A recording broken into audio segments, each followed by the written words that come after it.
Welcome back to Nothing But Nets. I'm joined with my all-star panel. I got Big Fan Breezy and I got Jonathan. We're gonna get into. Oh, hang on, y'all. You muted it. Background noise. My bad. I here with my all-star panel. Big Fan Breezy and Jonathan. We're gonna get into the Nets. 4-6 start. A lot better than people expected. I want to get into just a general feel of the team where we are in 10 games. But first, Breezy, Jonathan, guys, introduce yourself, tell everyone where they can find you. Breezy, go first. I'm Big Fan Breezy. You can find me at the same handle on YouTube or Twitter, or you can find me, if I'm not on the panel with Gary, you could probably find me in his chat. Or you know what I mean. I'm around. I'm around. And Jonathan, we see you everywhere and everything Brooklyn Nets. Tell them where they can find you. Hey Gary, hey Breezy, it's always fun talking good basketball with you. If you ever want to talk with Twitter, you can find me at OS91413John. We'll talk some fun basketball. I'm also on different podcasts like Breezy's, Gary's, and BK Network podcast. Great content being created all around, and it's going to be a fun discussion today. So first, I just want to start with the Nets. The Nets are 4-6, which is a lot better than people expected, given the hard start to the schedule. They've got three heartbreaking losses, last second losses, last possession losses to the Cavs and the Celtics back to back, and they also got one earlier to the Nuggets. That's three of the best teams in the NBA. Those are three title contenders. Are the Nets a lot better than what we thought? And where are the Nets? What do you see them as through 10 games? Breezy, I'll start with you. Thanks for having me on the show. I think that we are better than what people thought, and I think that's contingent to Jordy Fernandez and what he has to show. You know what I mean? Now he's seen coaches get fired. I mean, he was a Sacramento assistant head coach for a long time. So imagine how many head coaches he's seen get fired. And far as opinions is concerned, I think Jordy Fernandez's opinion on trying to tank for a high draft pick doesn't always work out. You see, the Sacramento Kings got Davion Mitchell in the top 10 in their draft. He didn't work out. He's somewhere else now. You know what I'm saying? So, I don't think his intent is to tank. And I think the players are very coachable. They're very okay. Jordy doesn't want to tank. We ain't tanking. You know what I'm saying? And this team feels like it's being coached for a long time. Nets fans have criticized Steve Nash, Jacques Vaughn, and pretty much any and everybody besides Kenny Atkinson, and rightfully so.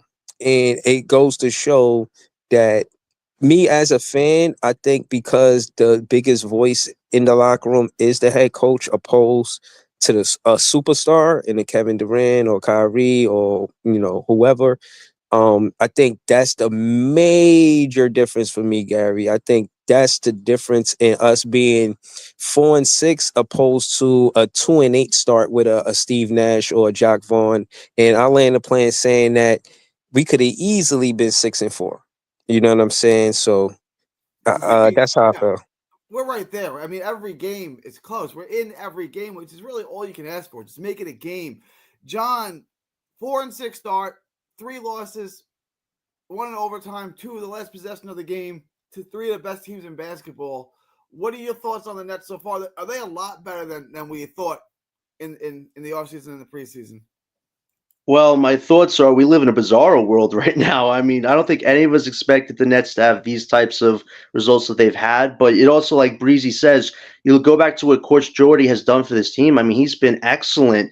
He's led by example. He's got the young guys playing hard on a night in, night out basis. The vets have bought in to the system. And he's also wearing the losses on his sleeve. He took the loss for last night saying he overplayed Dennis and Thomas too much. Like that accountability from Jordy, it's great for him. It's great for the guys to know that he has their back, like he's had Thomas's back through a lot of his past few games when the refs weren't giving him the calls. So I just think Jordy's really building a good program, a system, and philosophy.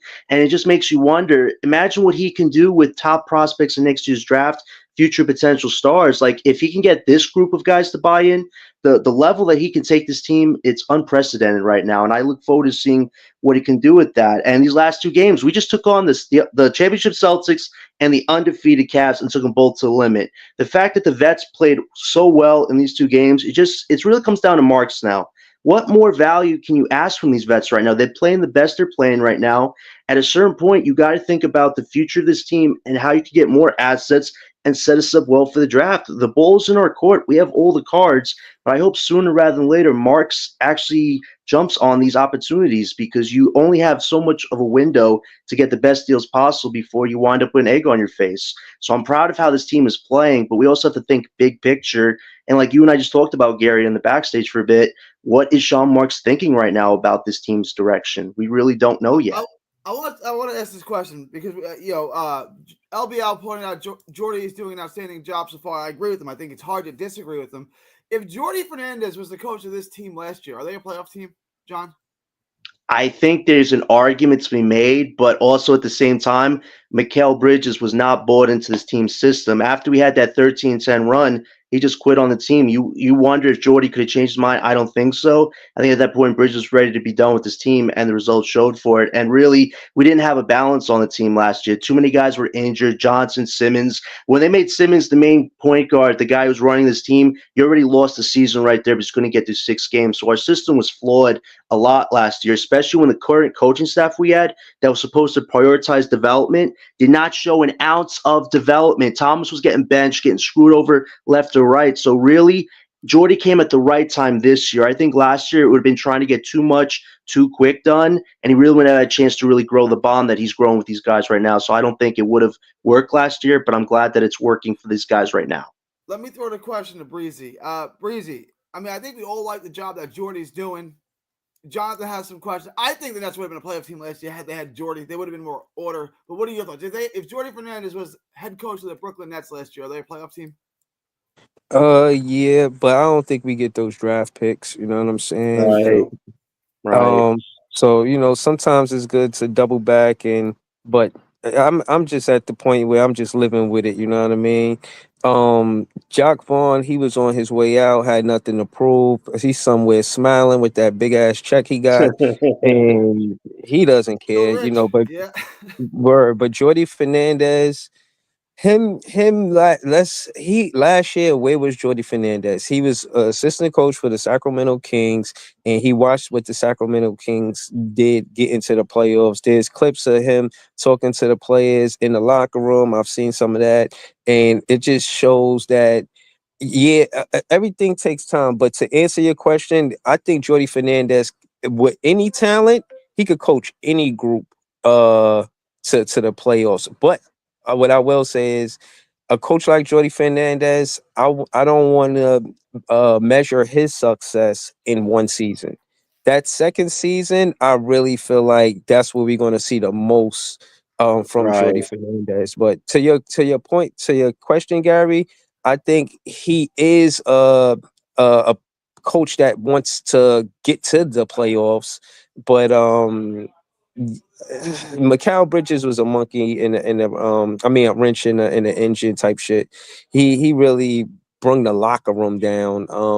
Yes. And I think Jordy Fernandez would have sat his ass. You know what I mean? Like maybe Yeah. you play every game, but you getting benched for your actions. So I want to say with Jordy Fernandez as a coach, I'm gonna say yes, but I'm glad things panned out the way they The way did. they I did. really like Jordy. Yeah. Really like him.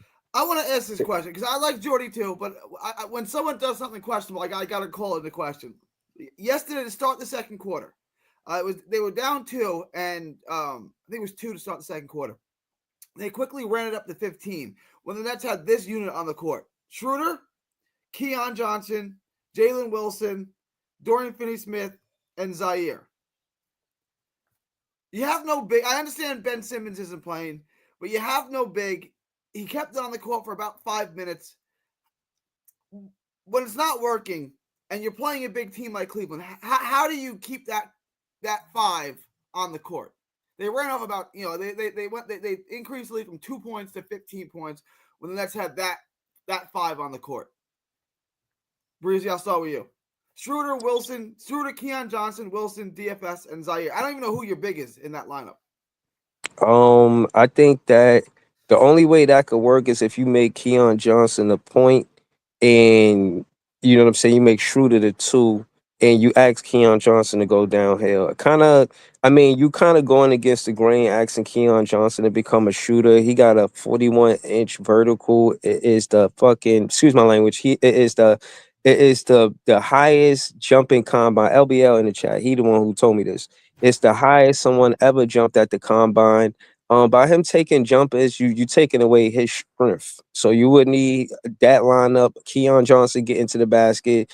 Jalen Wilson, Zaire Williams slash into the basket. In my opinion, they rotated the ball to take the 3-pointer, and against a team like Cleveland, it's a tough ask.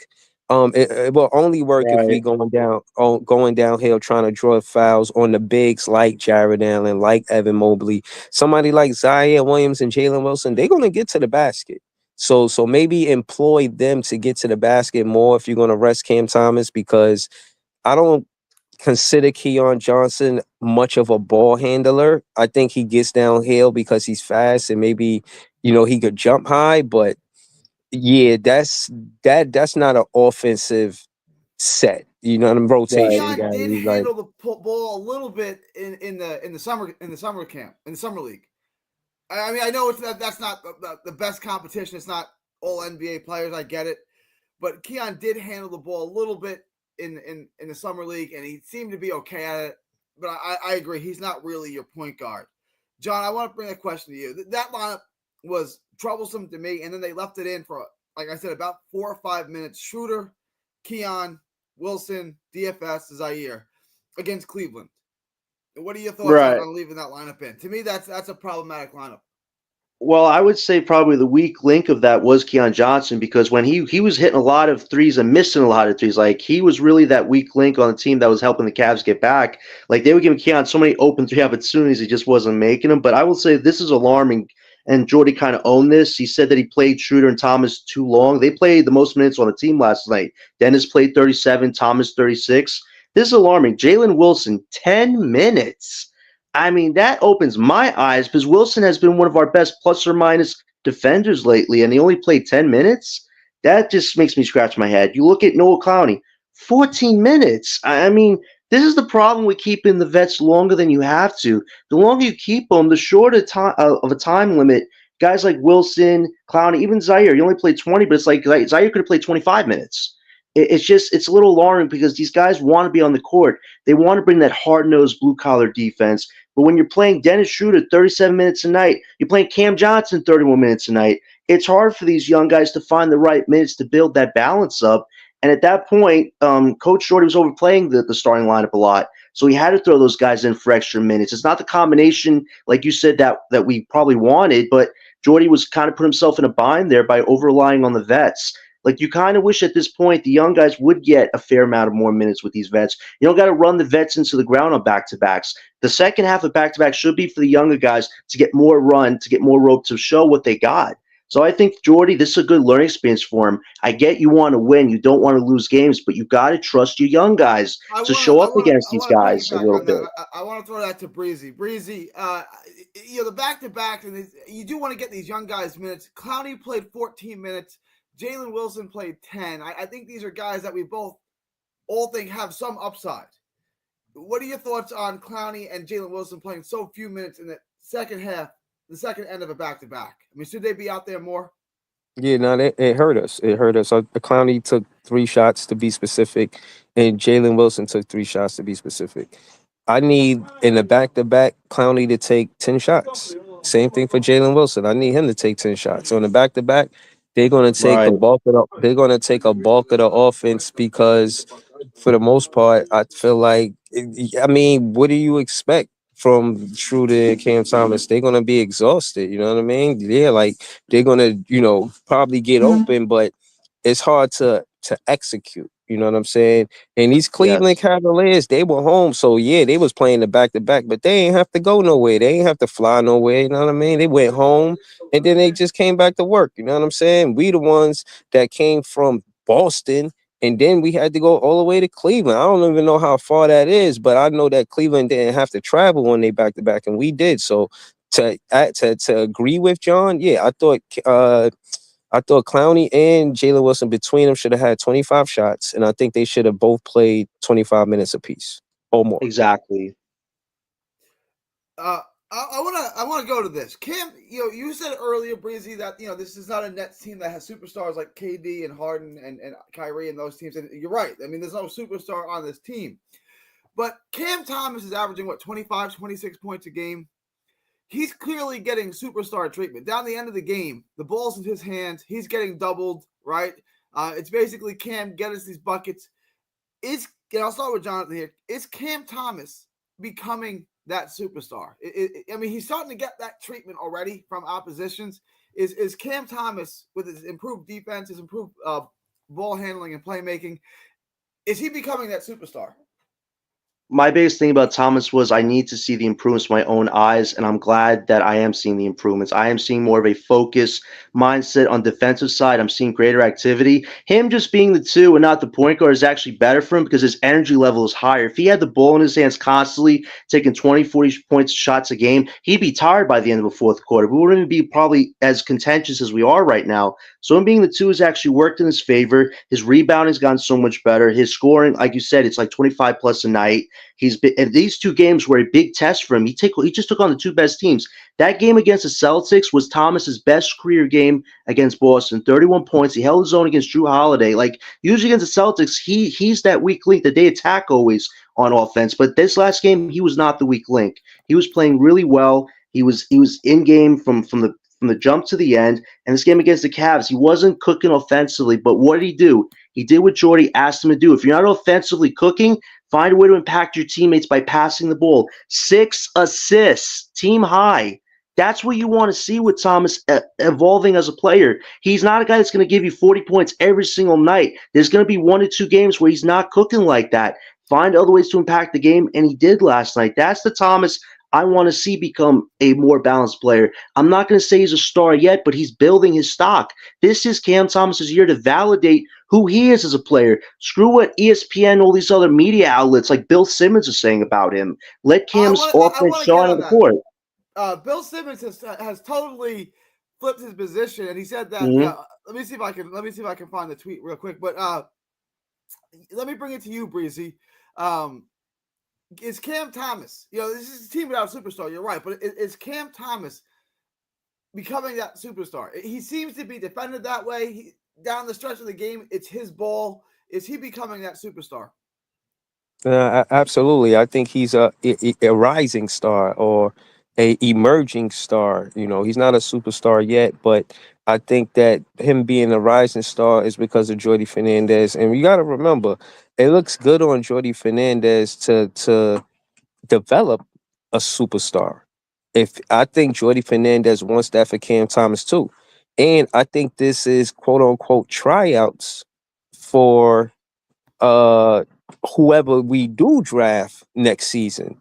They looking at Jordy Fernandez coaching style. Some of these players, based on what Jordy Fernandez is doing, this is why I don't think it's a good idea to tank. Those good players, they're gonna say, "Yo, I want him to be my coach." I seen an interview with Ace Bailey and Dylan Harper, and they talk highly about the coach Pike there and how the reason why they wanted to be there is because of the coach. These young players that get drafted, they have to trust their careers with the coach. So I think Jordy Fernandez being steadfast about not taking and competing, these young players that's going to be in the draft next season see that, and they see what he's doing with Cam Thomas' career. They see him making Cam Thomas' career a priority, prioritizing Cam Thomas' career, giving him the shot opportunities, but at the same time, not leaving his principles. Jordy Fernandez says, if you don't guard, you don't play.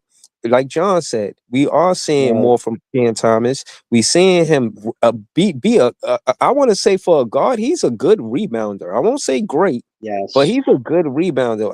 I'll critique his game because everybody know I'm a big fan of Cam Thomas. So I watch him box out. I watch him on the switches. I watch him contest a run to a 3-pointer. There was a play where Cam Thomas fell on the floor and He missed the shot. He didn't get the foul. He wanted the foul, but he missed the shot. He runs all the way back down. Time the ball gets swung to the guy he's supposed to guard. He's there to contest the three-pointer. The player wind up missing the three-pointer. And I'm saying last year, you wouldn't have got that effort from Cam Thomas because of Jock Vaughn. You know what I mean? So I think, yeah, to answer your question, Gary, yes. Jordy Fernandez has a rising or emerging star in Cam Thomas and is making it his business to try to make him an all-star, possibly a superstar. I agree. I wanted to read this because Bill Simmons came out and said that Cam Thomas was the kind of quintessential piece for a tanking team that you're going to lose. You can't win with him, and he's going to take a bunch of bad shots, and he's selfish. I don't think he'd ever seen him play. And then he came out on November 8th, so that was 2 days ago, and said, went to South's Nets. It's been brewing for 2 weeks, but I'm officially admitting defeat on my preseason Cam Thomas. Good stats, bad teams, take/jokes. Was impressed by his shot making and competitiveness. Didn't play selfishly. Held his own against elite defenders. A legit asset. So you can see when people do watch him play, he's starting to change the narrative on him, right? Like, I criticized Cam. I never thought he'd become a better rebounder, a better defender. I never really thought he'd become a distributor. I thought he was what he was, which was a difficult shot maker. He was going to take a bunch of shots, and he was going to be what he was, and that's all he was ever going to be. He's not that. He's become so much more, and he's done it in a short time. So I'm just wondering, I'm going to bring LB in too and get his take on it. Cam Thomas is an all-star in the make. I don't know if he's going to make an all-star game this year. Sometimes it's hard to make an all-star game when you're on a bad team. But he's going to have all-star numbers, and he's going to have all-star production. LB, let me get your take on that too now that you're here. Yeah, definitely. I tweeted that yesterday that I said he's looking like he might get invited to the All-Star game because he is putting up the numbers and he is and teams are uh looking to defend him. They are sending different people at him. So I do think that, his game has progressed. And that's what we wanted, Gary, back when because I told Breezy, I had serious doubts about whether Cam could be, that main player for us. And so what I'm saying is dispel that, make me look wrong. I don't care. I'm happy to be wrong in that case. And I think that he's done everything through the passing. And more importantly, see, because John, a lot of times I get on John's case because he looks at numbers. And I'm like, I don't care about, the assists because we've seen, look, yesterday they said about Cam Johnson, they said that when he hit that three-pointer in the fourth quarter, previous to that game, he was 0 for 12 in the fourth quarter for threes. So that's what I'm saying. A lot of times, when we're looking at stuff, I'm a guy that goes more for the eye test, and I see that Cam has been passing more. He's been letting the game come to him in the first half instead of trying to take over and trying to be one-on-one. So, and I think one of the things, the irony of last night was when they started attacking Schroeder, when they and they had back-to-back plays in the late in the fourth quarter, they didn't have enough ball handlers out there, and Cam was trying to go down baseline so he can go through a series of screens to get open, but he needed to don't do that, go back up there and get that ball, and that's what we needed because one of our Achilles heels is we do not have enough reliable, dependable ball handlers because Cam Johnson can't create his own shot. DFS cannot create his own shot. We only have two guys that can create their own shot off the dribble, and that is Dennis and Cam. That's it. I wanted to bring one other guy. And I've been the biggest hater of this guy. I said as recently as yesterday or 2 days ago, this guy absolutely sucks. Cam Johnson has been playing better, has been playing more aggressively. He still doesn't grab any rebounds, and he still has a difficult time finishing around the hole, but he's putting the ball to the floor, and he's getting more aggressive, and he's hitting his 3-pointers. He's playing well. I'll start with ULB. What are your thoughts on Cam Johnson, say, the last 3 games or so? Do you see that same improvement in Cam in his aggressiveness and his assertiveness that I'm talking about?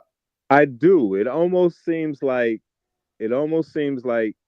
between Jordy and management, like they went to him and said, "Look, you want to get the f out of here, then you're gonna have to play better, and you're gonna have to start doing things." Because even like when you say, we know he's a weak rebounder, but I remember they pointed it out how he was boxing out guys so that Claxton could get the rebounds. So he was doing all the little things, and he was trying to even when their guards were coming, he was trying to even defend the guard to slow them down at midcourt. So I kind of like that stuff.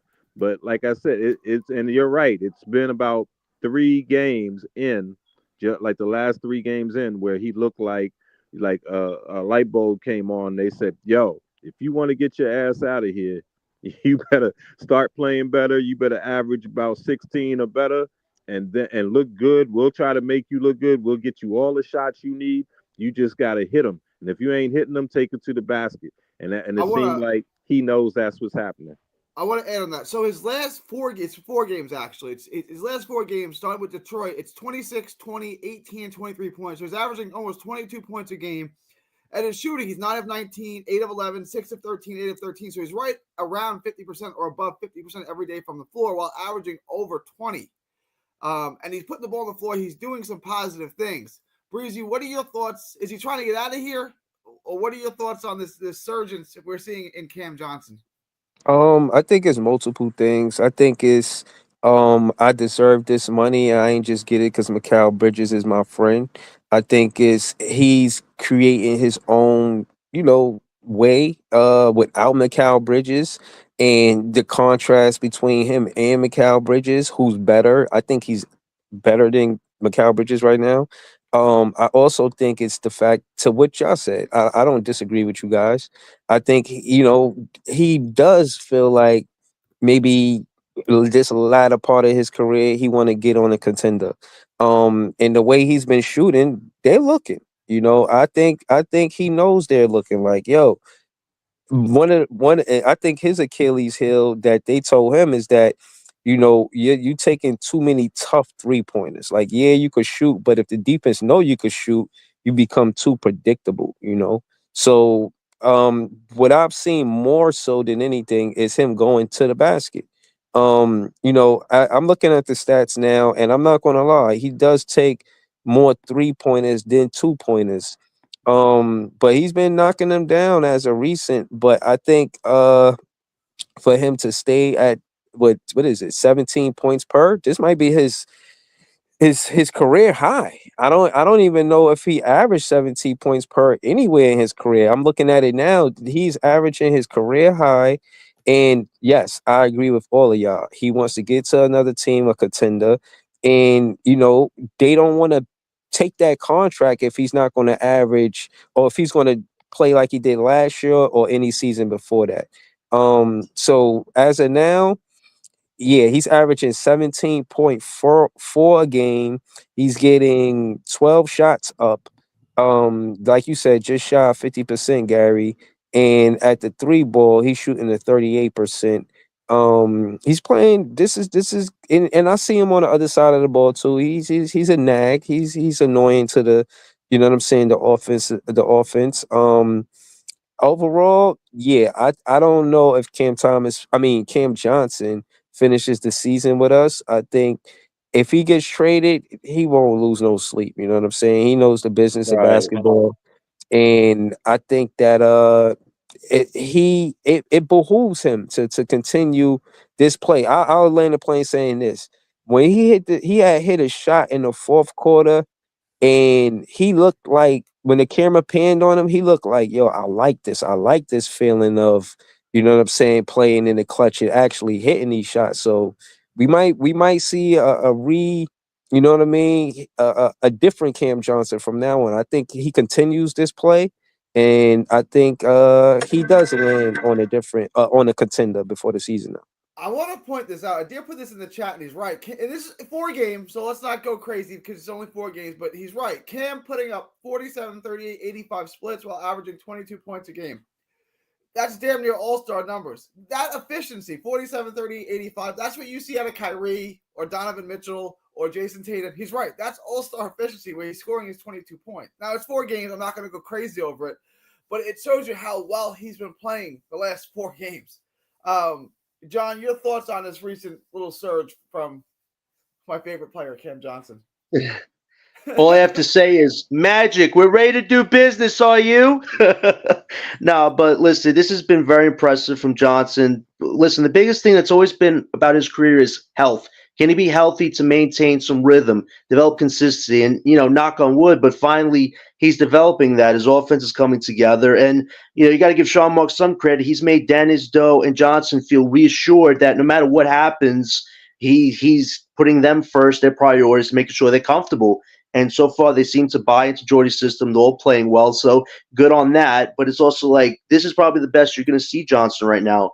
For him to maintain 17 points per game. I think I said that to you, Gary, in one of our recent streams a while back. That Johnson needs to average more than 17 points if he wants his trade value to be anywhere significant to where Marks wants to get significant assets. You think about it, Johnson probably is the one vet on this team where Marks is probably hoping to get at least maybe 2 protected picks at most. Because you look at Dennis, Doe, and the other vets, you're not going to get that. But with Johnson, given the fact that offensively, when he's at his best, he can give you 17-plus points a game. And honestly, this game against the Cavs, it looked like Kevin Durant making these 20-foot three-point shots. And then he had this fadeaway jumper that was reminiscent of Katie doing that one-legger against the Hawks. It's like, damn, Johnson, where's this offense been your whole life?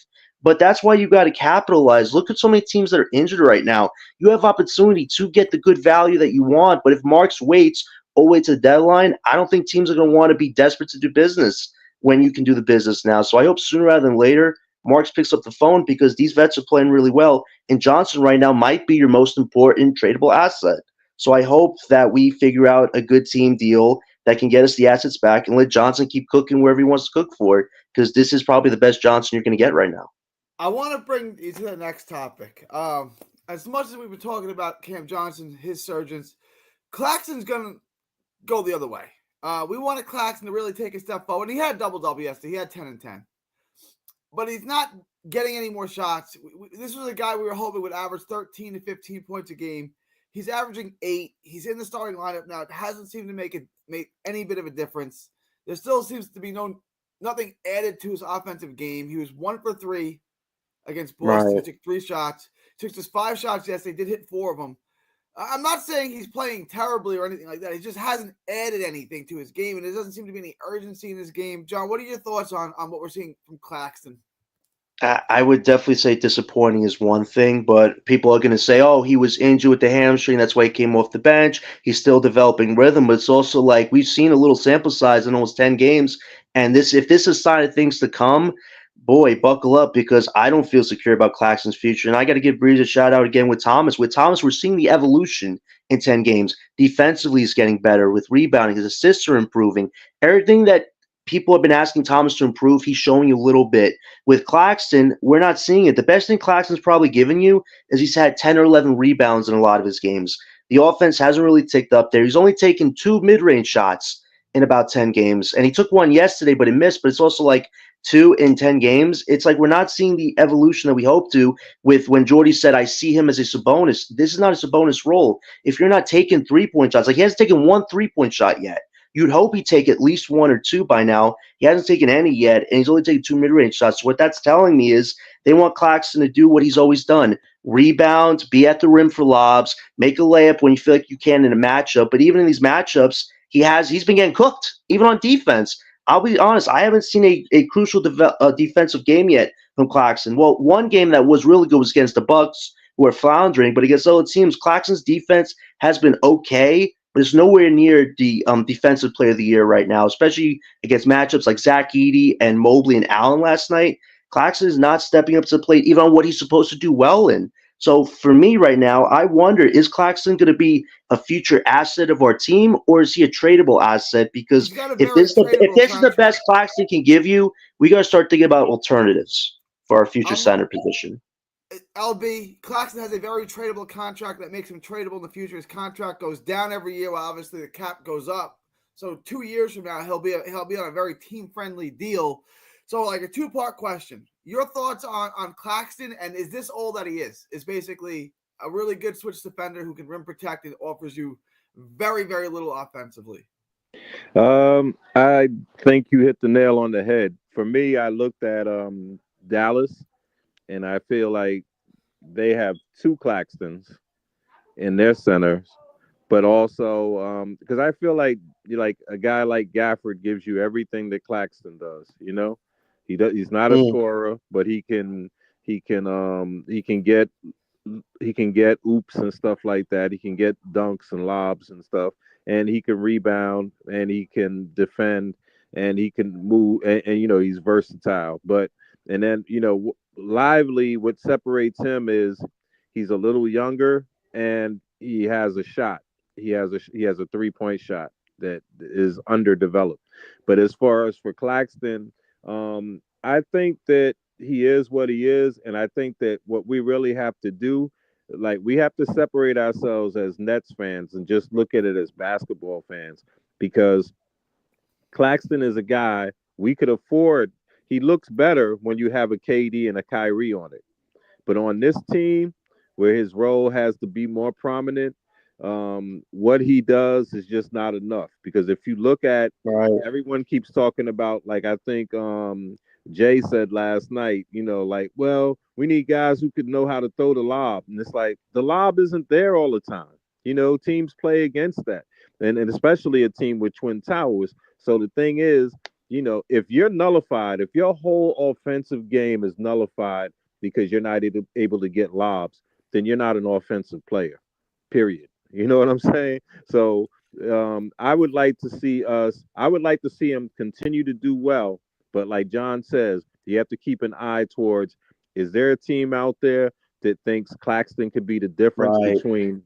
between a chip and whatever? What can they offer for him? Let me bring the question to Breezy. Breezy, your thoughts so far on Claxton, his lack of offensive development, and is he going to be here long term, or is he going to be traded in the not so distant? I mean, maybe not this year, but before that contract is up.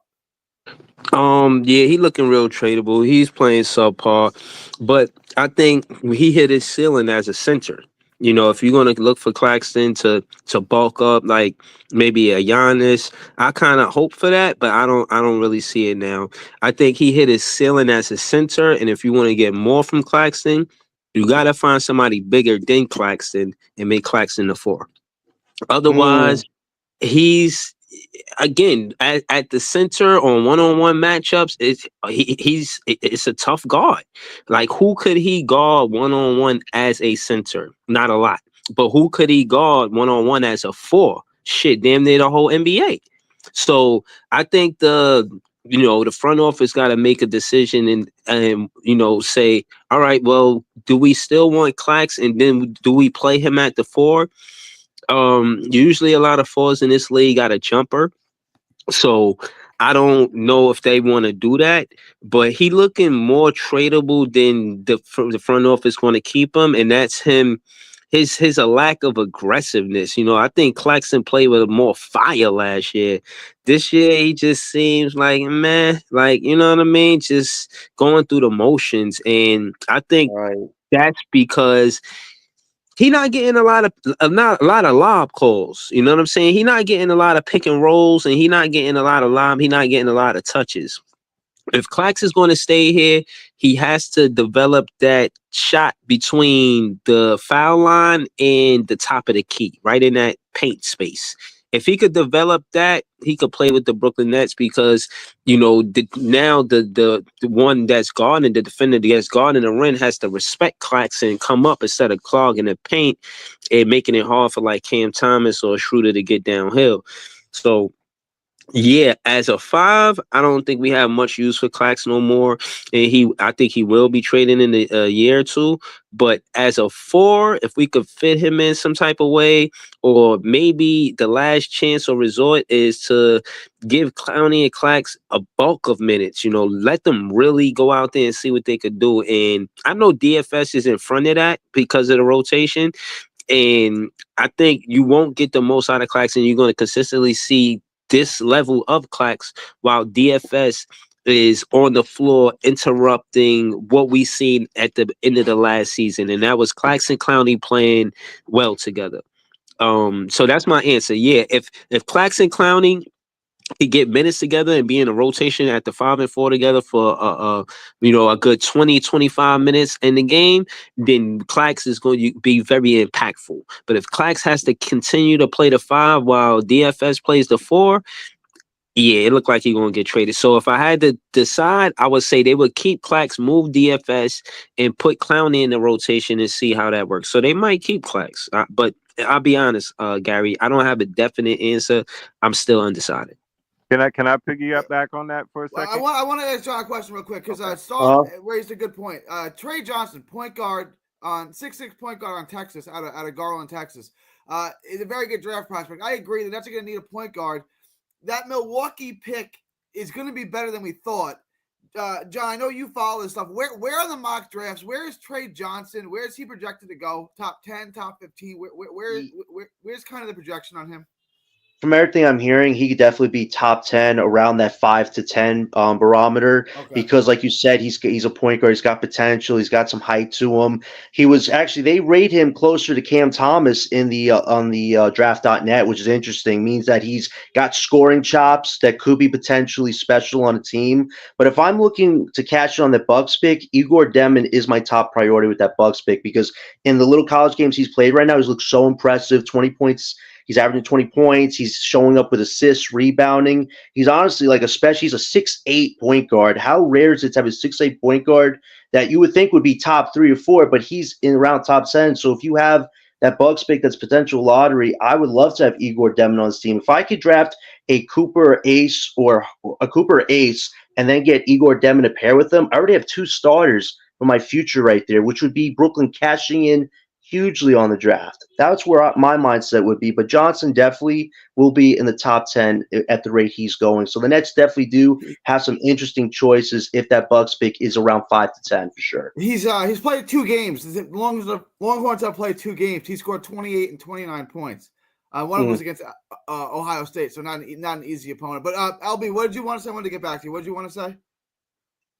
Oh, when I'm talking about, Breezy made some good points, but the point I wanted to piggyback on about Claxton is that he's really just not good enough to be a 4. He has the size of a 4 and the athleticism of a 4, but when you look at other fours have something that goes for them that can score. And then one of the weaknesses with Claxton is, even if he never develops that shot, but he fakes it like he's going to shoot, and he, because he does have a little bit of a dribble, but the problem is he'll have that same problem that Ben Simmons has, and that's if he doesn't finish, teams will foul him on purpose, let him go to the line, and then he's less than 50% from the line. So Right. it's not a good thing. It's a weakness of his. So for me, I feel like Claxton is a luxury when you have other scorers, and the problem is, eventually, Clowney's going to be a better player than him. But the problem is, definitely offensively, but the problem is Clowney's just not ready yet. So then it becomes, if you play Claxton and Clowney together, they're just, they just nullify each other. And it's like Claxton needs to be a lot better. He does need that beefy guy next to him. But if he never develops any kind of offensive game, basketball is such now where we don't have room to have specialists. We don't have enough talent to have specialists. What Claxton is a specialist. He's a defensive, shot blocking, guard the perimeter, switchable guy who's a specialist. But we don't have talent enough to carry a specialist.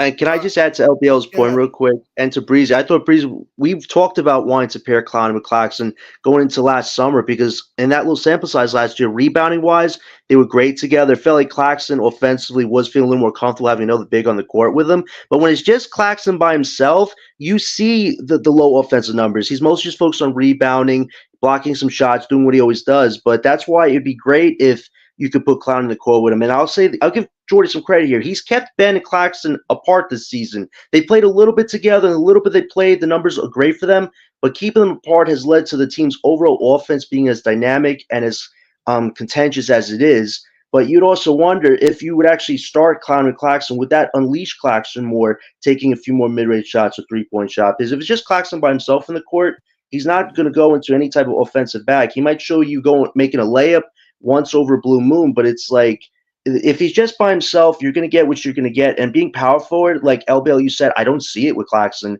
because his high ceiling, if he did become a power forward, will be a Pascal Siakam. You see what Pascal does. He can go to the rim. He can shoot a three. His three's not that always that good, but he can hit it once in a while. And he has a mid-range shot of some sorts. But it's with Claxton, the dribble, it's not always there. And it's like at a certain point, if he can't be a four of your future, if you eventually do get another five, if that could be like a star center in the future, can Claxton make that transition? I don't see it right now. I think he is a tradable asset down the line. And Clowney, if he develops more muscle and develops more of a consistent shot, he could be a lot better than Claxton. So I think right now, Claxton is a specialist, but if you want to win a championship, I think you need more than just a specialist. You need a versatile big that can take your team to another level. Yeah, hold on. I just wanted to add this last thing.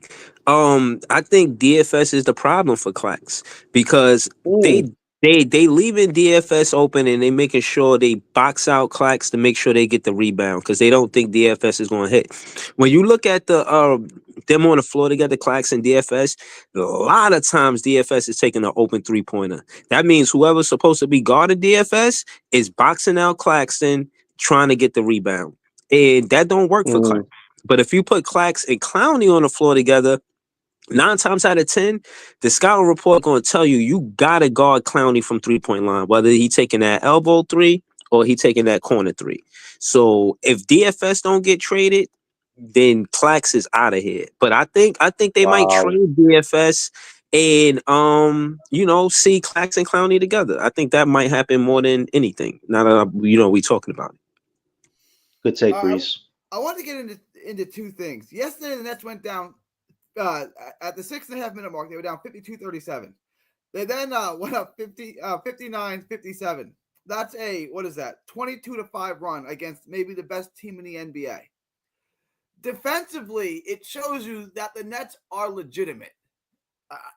Your thoughts on that type of run, absolutely shutting Cleveland down for an extended period of time and outscoring the best team in the NBA, undefeated team, 22-5 over a 6.5 minute stretch. John, I'll start with you. I mean, what are your thoughts on their ability to do that? Because I mean, no one else has been able to do that this year. What's your thoughts on that defense and their ability to shut a team down like that?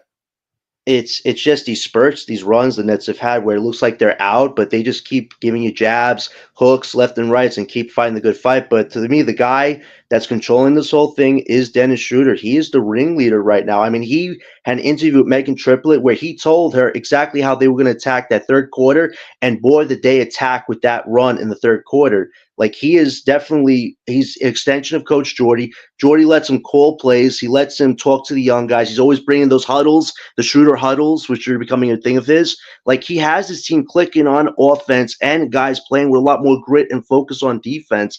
He right now is that cog that is just bringing everything together, and he's been responsible for a lot of wins and almost wins. So if people don't think Dennis Schroeder has trade value, look at these wins. He has been a part of them. These last 2 games, he dropped over 41 points. He has these young guys buying into the system. He has Jordy trusting him to make winning calls or close calls. So it's like, at a certain point, if you want to get something back from Dennis Schroeder, the time is now or never, because he's not going to give you this as he gets older in his career. He's going to be a good vet for young guys, but if you want to maximize value, you got to think about what we can get back for him, because this is very amazing what Schroeder has done for this team in a short amount of time. But you don't want to miss out on the window either. But yeah, it's definitely been impressive. But Schroeder, for me, has been the reason why these guys are playing sweet music right now. Breezy, your thoughts on the Nets defense and their ability to shut you down for prolonged, even the best teams in the NBA with really good offenses, shut them down for prolonged periods of time. I think it's our identity. I don't think we're going to find our identity on the offensive side of the ball. I think it's going to be on the defense. I think Jordy Fernandez, prides himself on guys not being out there just taking ill-advised shots and thinking they could win the games with offense. I mean, even with KD, and I don't know if y'all know this, he went to college for this and all of that. Like, he's a real student of the game, Jordy Fernandez. And Right. I think he's seen winning basketball because of defense. And I think he believes in that like wholeheartedly. You know what I'm saying? And I think that um us us being one of the better teams on the defensive side of the ball is Jordy Fernandez goal. So I don't know if our defense was 25th ranked last year, I think Jordy Fernandez wants to be close to maybe 15, 16 in defense, and just why he loves a Zaire Williams, or even in the interview, he said he sat Jalen Wilson after having a great offensive game because he's seen, you know what I mean? Jalen Wilson missed some defensive assignments. I think it's the identity of the Brooklyn Nets. And I think going forward, Jordy Fernandez will select players out the draft or the free agency contingent on defense. He's going to make this a defensive team first and an offensive team second.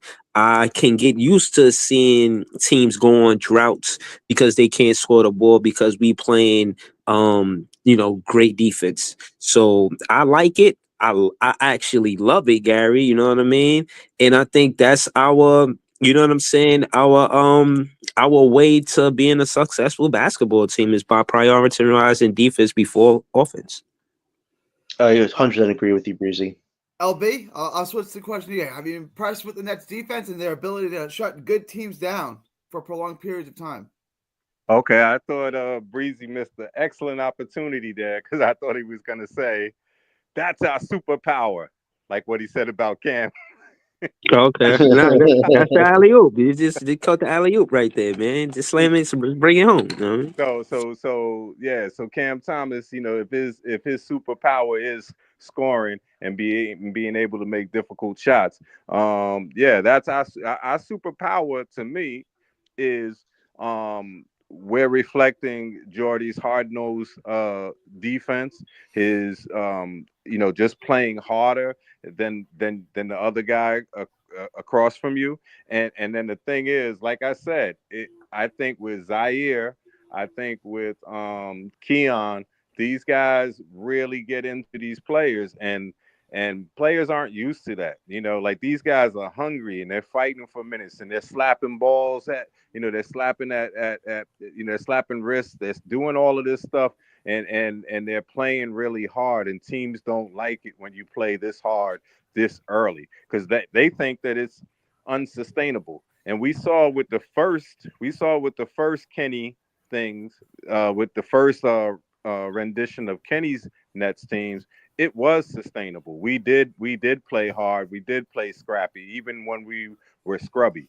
So if they keep playing like that, I think Cleveland, also it was a back to back. So we have to say that even though ours was a back to back, theirs was a back to back too. So, Yeah, but they didn't travel. To be fair, they didn't travel for theirs. We had to travel twice. mm-hmm.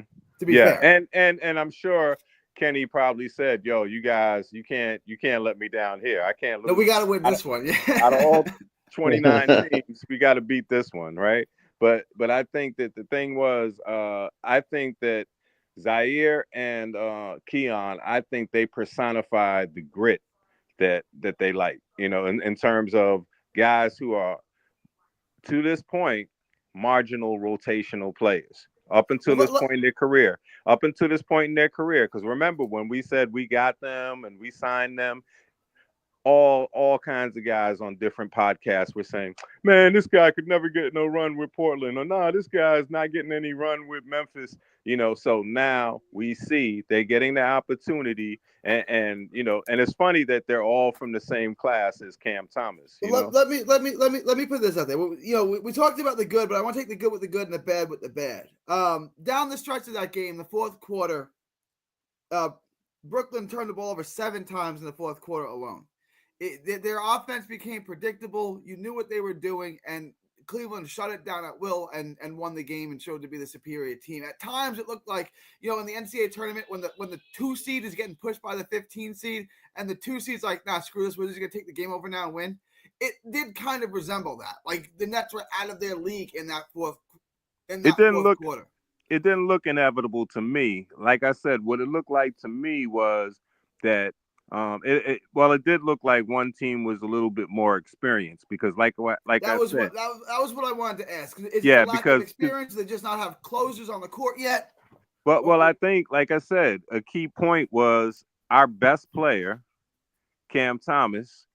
Like I said, he can't go down baseline looking for screens to get open when they're harassing your only other ball handler. And, because remember, he was almost frozen in time where you're like, who am I going to pass it to? DFS? Who am I going to pass it to? This guy, and they were trapping, and Dennis had already picked up his dribble and everything. It's like Cam needed to come back and get that ball, and see, that was just his lack of experience, from being in those situations. But if he would have came back and got that ball, things might have turned out differently, So I think that it's a learning moment for him.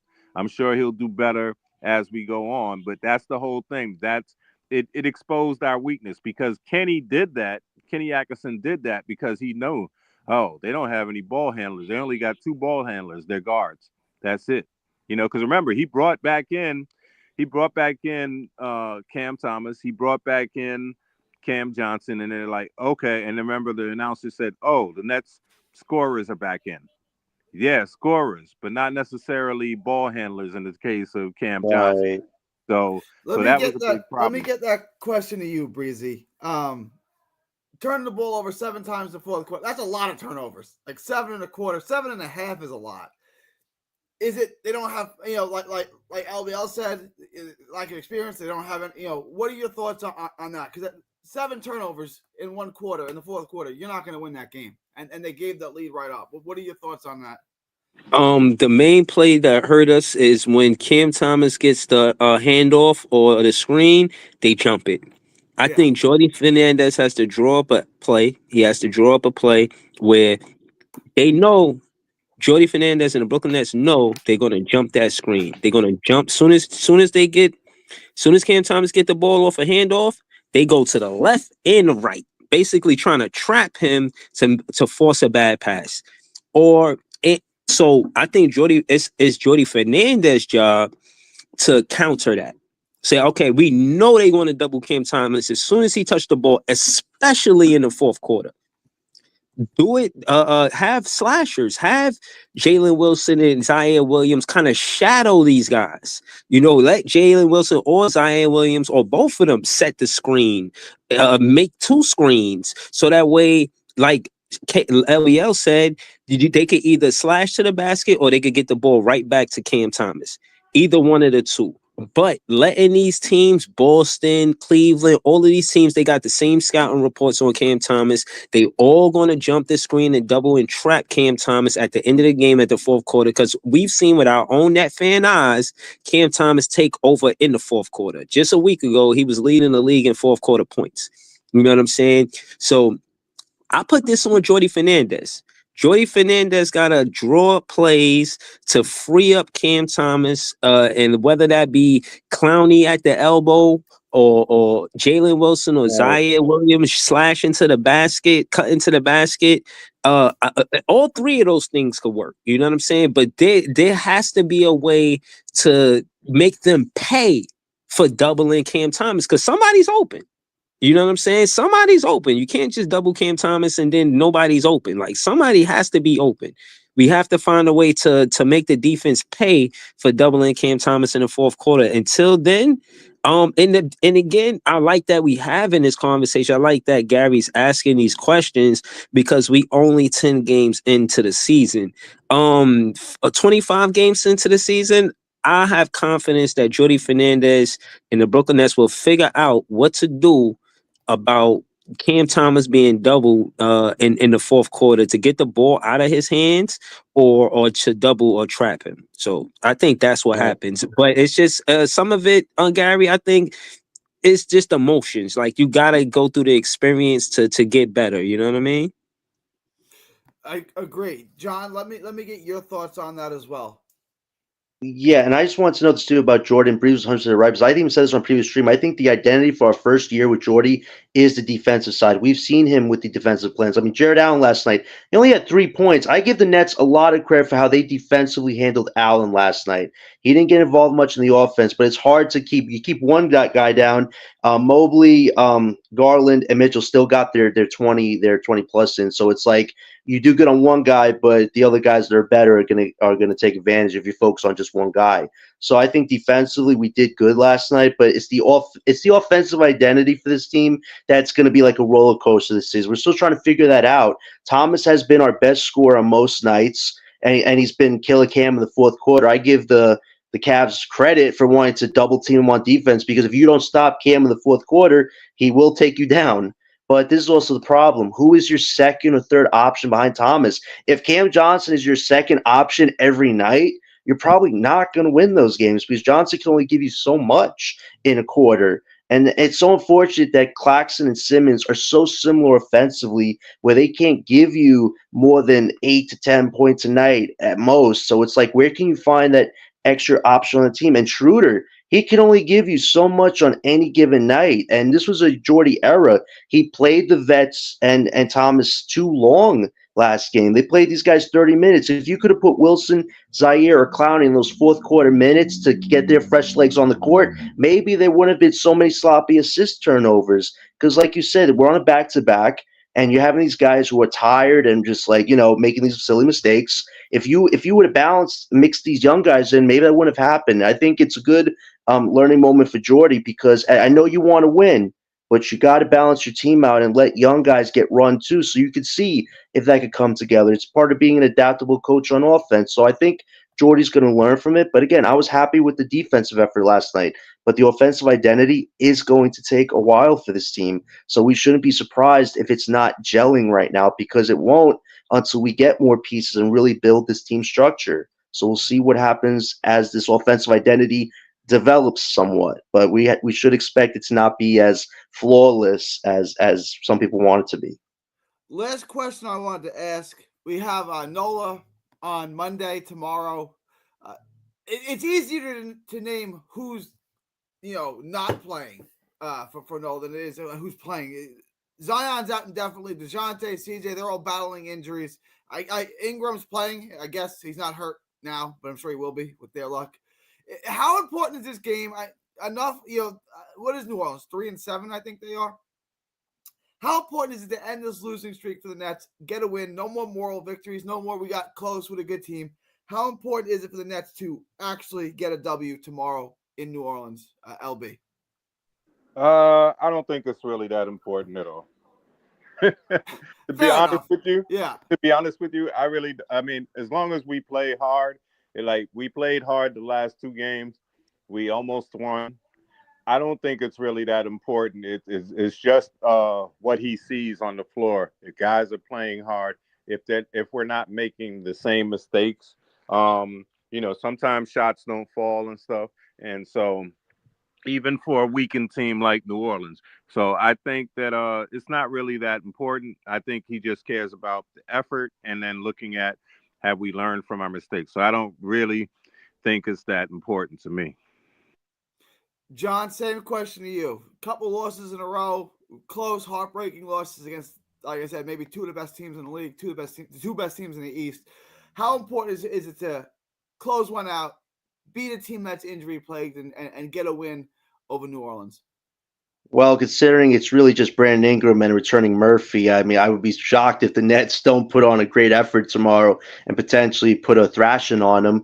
But also at the end of the day, let's look at this. Let's say Johnson, Dennis, and Doe each have all great career nights tomorrow. It just keeps proving the case for them why they're so valuable. Because you think about it, we just took the Celtics and the Cavs, two teams that a lot of these Eastern Conference top teams have to go through in the playoffs, and we have pieces that can potentially beat a Cavs or Celtics team. So I'm looking at teams like Philly, Magic, Pacers, even Miami. Do you guys want to win this season? Because these vets are playing to win. They're not playing to just be here for the hoorah moments and just try to get their money. They actually want to win. So I think if these vets have great games against the Pelicans tomorrow, it just makes a strong case for why Marks needs to make these moves eventually because you could get good value back. Because a lot of teams that are over the first apron, second apron, you either win or you suffer penalty taxes. So if you really want to win, you got to be willing to make deals with us because we have the assets to get teams to those next levels right now. And I hope sooner than later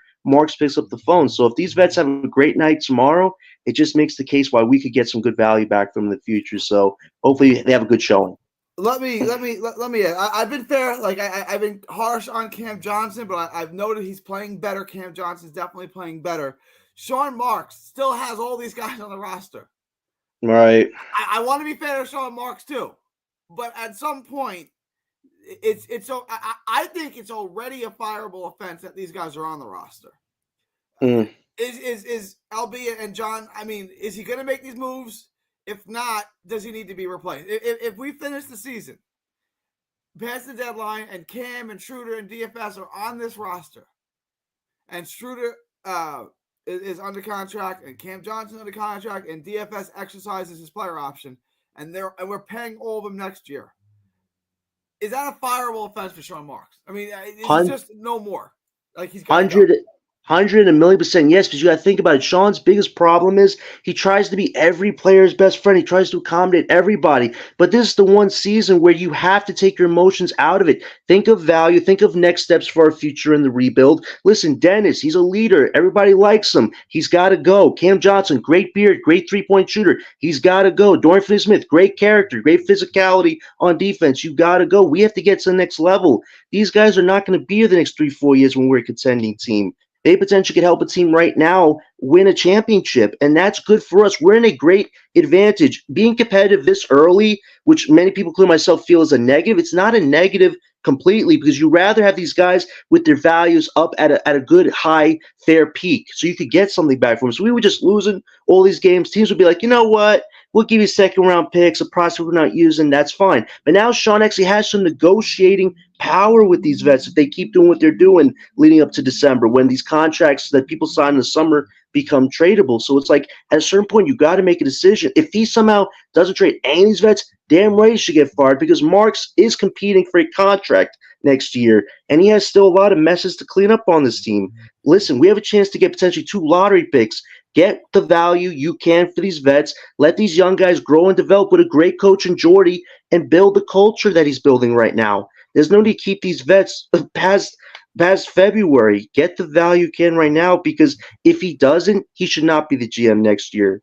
And this is a make or break season for Marks to show that he can be unemotional, that he can be a business savvy person and make those tough decisions. Because if he's not, Marks, what are you doing on this team as our GM? Because it's not helping us build towards the future. It's trying to keep things, at a certain level where you want to be everyone's best friend. But friendships show that you can't win championships. Just look what happened to the Knicks. They did the McHale thing, and now they're kind of regretting it when they did the Towns thing.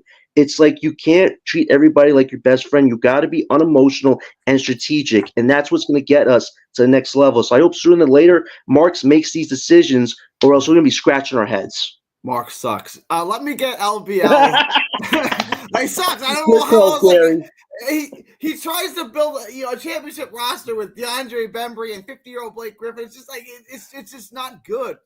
And then now he can't make a move. Every trade he makes he's good at drafting. I give him that, but he sucks at everything else. LBL. If he can't move these guys, and we go into next season, and these guys are still on the roster because he didn't move them, is it a fireable offense? Well, it I don't know if they do it before the draft, so the draft may save him. You know what I mean? If they can't move the guys, address that when you're done. I want to address that, but go ahead. but because it's easy to. I mean, we all know that it's underperforming if he doesn't get rid of the guys. But then the other thing is, John, we have to see if what he's doing is, he's holding out for too much or he's holding out for something unrealistic. Because how you keep saying, well, let's see what we can get for Cam Johnson. There may be teams out there that are saying we're not willing to take on this year plus 2 more for what Cam Johnson gives us. Let me get in on that. That was terrible. I said it when they signed him. That is a terrible contract for Cam Johnson, right? And people say, Right. "Oh no, that's a team-friendly contract." I'm like, Cam Johnson's terrible. It's a terrible contract. Yes. Now the contract is so bad you can't even trade him, right? Like if you trade him, it's viewed as taking on a bad salary. Now a team like Orlando that has cap space may be willing to Right. take on a bad contract because they need a shooter desperately, right? But Right. we're all acknowledging that that's a bad contract, and that contract, like we were talking about, Claxton's deal in the future helps you trade him. Yes. Cam Johnson's deal prevents you from trading him. Like But that's my point. yeah, and I think though I can agree with you. What I think is if we're gonna move him, we may have to, we have those 2 second-round picks. We may have to attach those second-round picks to hit, to get them Yeah. to absorb that deal. And if we're doing that, what are we getting back? Hopefully an expiring contract, and hopefully, at least a couple of seconds in the future, if not a first in the future. But I understand if we're not, so because Cam Johnson's problem is twofold. It's not only what he's doing on the court, it's also what his presence is preventing from happening. The other guys getting run. And so one thing that came to mind as I was listening to you guys talking, and one thing that was really clicking with me was I was thinking, I had this epiphany and thought, was Cam Johnson auditioning for his future team last night? Yeah, no, we've talked about that too when they played other teams. Yeah, is he auditioning to be traded? That's No, fine. but what I meant specifically for Cleveland, Cleveland, yeah, because Matt Strus is out, right? yeah, And he's sort of like a Cam Johnson light, right? yeah. Even though he might play, as good defense, but I'm saying they might feel like if they see him continue, like if he goes on this streak for like, if he finishes off, the rest of the month, or he goes any bit like 10 more games where he's averaging, even close to this, right? It might take a team like Cleveland or something after a big loss or something to say, you know what, he's the guy that might be the difference. We need shooting to go with our guards and to go with these two guys, this twin tower system. I got to retort to that. I want to address this real quick. Adir in the chat says Mark signed KD and Kyrie. Yeah, I would have done that too. Kyrie wanted to play for the Nets because he grew up a Nets fan, and KD wanted to play with Kyrie. This wasn't brain surgery, right? Like you're getting 2 Hall of Fame caliber players. Yeah, I would have done that too.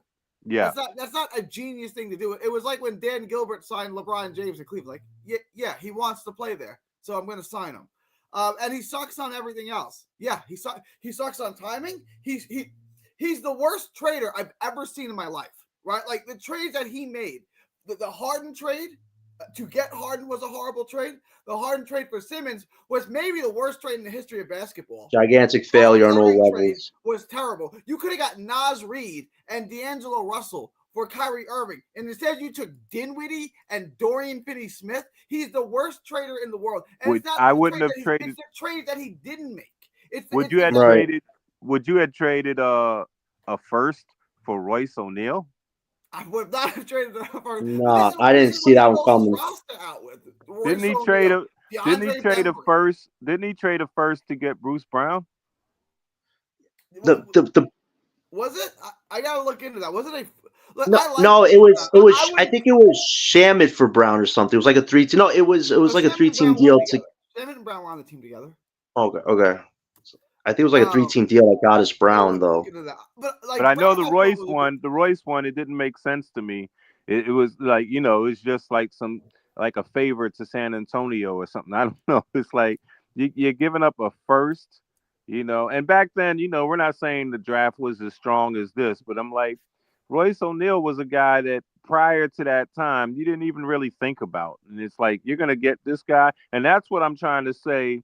Like when we talk about the Claxtons and some of these guys, they're all ancillary players. They're auxiliary players, right? And so we can't afford to have a specialist like Claxton. Oh, doesn't he look great defending the 3-point line and switching on everyone? But then we can't play him in the fourth quarter because he gets pushed under the basket on defense, and then on offense he doesn't score. And they might do hack a Shaq, and then he can't hit the free throws. Hack of Right. plaques. I need to wrap They this up. did hack guys. a dough I gotta- recently too. I gotta wrap this up. I gotta go watch my Right. Jets lose to the Cardinals now. Right. So I gotta run. I'll give you the final word, John. What's up? No, listen, I was gonna say, Aaron, listen, concepts. We've talked all the concepts about Sean Marks. He starts projects, he never finishes them. He brought a championship team together, looked good on paper, but then after that 1 year, he just signed all these vets that didn't make sense towards our program. And then letting Bruce Brown go, a guy who you developed, a guy who became a versatile multi-switchblade player. You let him go for Patty Mills? Like, Sean Marks' decision-making skills has bit us in the butt more than you can mention. Think about how much assets we had to give up to get off of DeAndre Jordan, to get off of Joe Harris, Patty Mills. We actually gave up more assets to get off of players than take back assets to get stronger as a team. Like, Sean Marks as a negotiator has had more flaws than you can imagine. And honestly, you have a gold opportunity now. There's like 8 teams on the injury list after 3 weeks. If Marks can't make deals for Doe, Johnson, and Dennis when he has a gold opportunity, he should not be the GM. And if either 3 of these guys are on the team after the deadline, I have a huge vote of no confidence in Sean Marks. I will stand by that. Great show today, Gary and LBL. If you guys ever want to talk basketball with me, you can find me at OS91413 John, and we'll talk some great basketball. This has been a great show tonight, Gary. Thank you so much. Gary, who are you going to watch? I'm gonna watch my Jets lose to Arizona. Oh, okay. A big Jets fan, unfortunately. Shout out to BKNY Hoops in the house. Appreciate you dropping by. Hey, what's up, BKNY? But it's November 10th, 2024, from Texas to the world. Thank you, and God bless. God bless. Peace.